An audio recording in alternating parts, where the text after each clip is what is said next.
Blue corn waffles are an easy breezy thing today on a busy Saturday. Got to get out to the garden, so we're just going to cook these up in a flash. Basically, they are like any waffle or pancake batter, except that I use blue corn flour instead of milk. I like the blue corn because it reminds me of the Hopi Mesas, of those deep, dark Thunderheads coming over in the summer, and also because it has less chance of contamination by all this GMO stuff that's happening with the U.S. corn crop, even if it's organic, I guess. I don't know. It's pretty fuzzy on that score. So here's the blue cornmeal. It looks pretty pale in the light, but it gets into the liquid and it turns dark and purple and beautiful, like the blue corn. Got to give a pinch of soda here to the cause, and a shot of vinegar to kind of clabber the milk and make the soda fizzy. Any vinegar will do. Pinch of salt. You know, nice to salt food. In fact, let me just have a taste here and make sure I got some nice salt going. Yeah, a little bit more. Salt do make a difference. A little bit more flour because we're looking for blue corn flour, because we're looking for a thicker than thinner batter. That's the secret on waffles. Pancakes, you can go thin because you want them to spread out and not be doughy in the middle. Waffles, the key to having them not stick is a little thicker batter. To bake the waffles, of course, you just need a griddle heated to medium or so and oiled nicely. And in goes your batter. In my case, I like to use a stovetop griddle. And then put the lid down. You're in luck because this is a real lunch affair for me today. So while the waffle's cooking, I'm going to do some flash cooking. I can have a warm salad with my waffles. The heat goes on high under the wok, and I put a puddle of water in there. Don't really need a wok. You can use anything, pot, pan, skillet.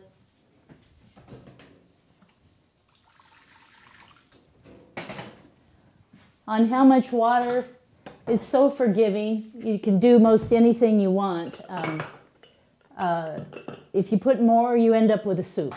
Less, you've got a warm salad, a stew if you want to call it. I like to call it a warm salad because I do use high heat.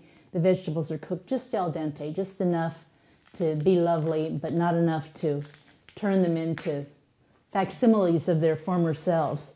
So I like to go with the onion first, and just a rustic chop. I already had half an onion left over from the other day, so there it goes. I thought I was being lazy on the onion until I went to Thailand, because in American cookbooks that I've read, there's quite a big deal made of sauteing the onion to release the volatile oils, or I don't know what it is, since I'm a seat-of-the-pants cook. And I thought, well, I'm just lazy because I just put my onion right in the water and don't do the saute first. Part of the reason is I don't want the extra oil. I suffer from enough chunky monkey-itis already, and I like to save the oil for drizzling over the top. Anywho, when I went to Thailand, what did I see but them put the onion right in the water, right along with the tomatoes and the mushrooms. That was their style. And like for Tom Yam Goong, and I was with a Thai woman in her home, so this wasn't any kind of fancy cooking. This was just everyday cooking. So here's some garlic. I didn't worry too much over the mince, because when you do flash them in the water the way we're going to do here, they're milder. You don't have to worry about the garlic burning either. Now a broccoli critter, of course, as everybody knows if they think about it, is actually two veggies: the stem and then the delicate floret and the delicate leaves, as a matter of fact, which are just as edible.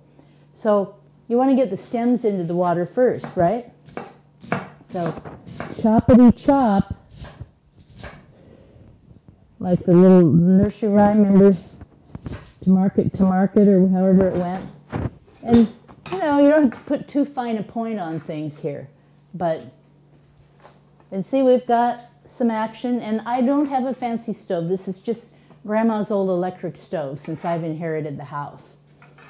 And we do what we do, but it makes plenty of nice heat there, that high heat does on that electric. And I've learned to work with it, and so it seems to rock and roll. Part of the message here, of course, is that we don't have to be gourmet to eat well. We don't have to have the fancy kitchen to make some good, everyday peasant food. You know, a few veggies, some beans, some nice stovetop bread, and let's see how, hey, speaking of stovetop bread, here's the waffle.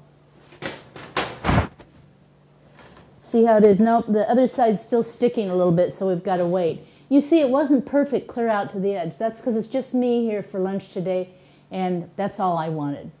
So what if it's not to the edge? If for parties and fussing and stuff, yeah, we'll put in some extra, make sure we get it right. But simple, everyday food, very forgiving, very forgiving.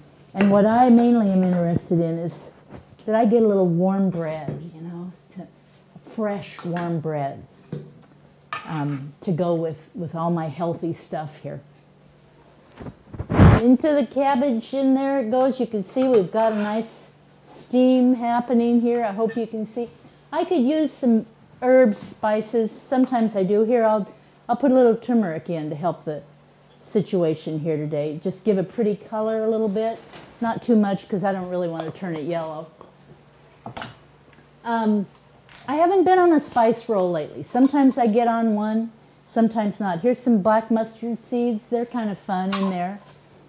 I've got some summer savory out the door. I know I'm going to be grazing on that stuff in the near future. But more this winter, I've kind of used just salt, red pepper. I love red pepper flakes, vinegar, and oil. The four basic elements that our grandparents, our grandmothers knew and loved so well. You know, there's a reason those items were so popular that they each have special salt shakers or containers for them. Well, little carrot's always lovely. In fact, here is my handy dandy box grater. I'm just going to grate off the carrot. That way it will just melt into this warm salad in about 2 seconds flat and carry sweetness. And I love to get a little sweet hit in with my veggies.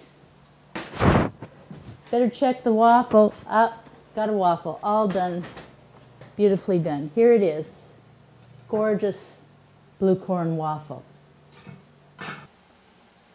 So we'll let Celeste and HH guard the blue corn waffle. See how our warm salad's doing. Give it another shot of water. It's a little dry, but it is just behaving beautifully. Ready for the carrots. Zippity-doo-dah. And for the broccoli. And this broccoli was some baby broccoli that I got at the food co-op. I like it because the stems are small, and it was a little bit more expensive. Normally I just get the big broccoli, but this was kind of a splurge. Here's this beautiful baby. Woohoo! So I'm going to be fed here. Dishing up some of these veggies. Then I've got a little goat cheese. I'm going to put a few little clumps of this goat cheese in this salad.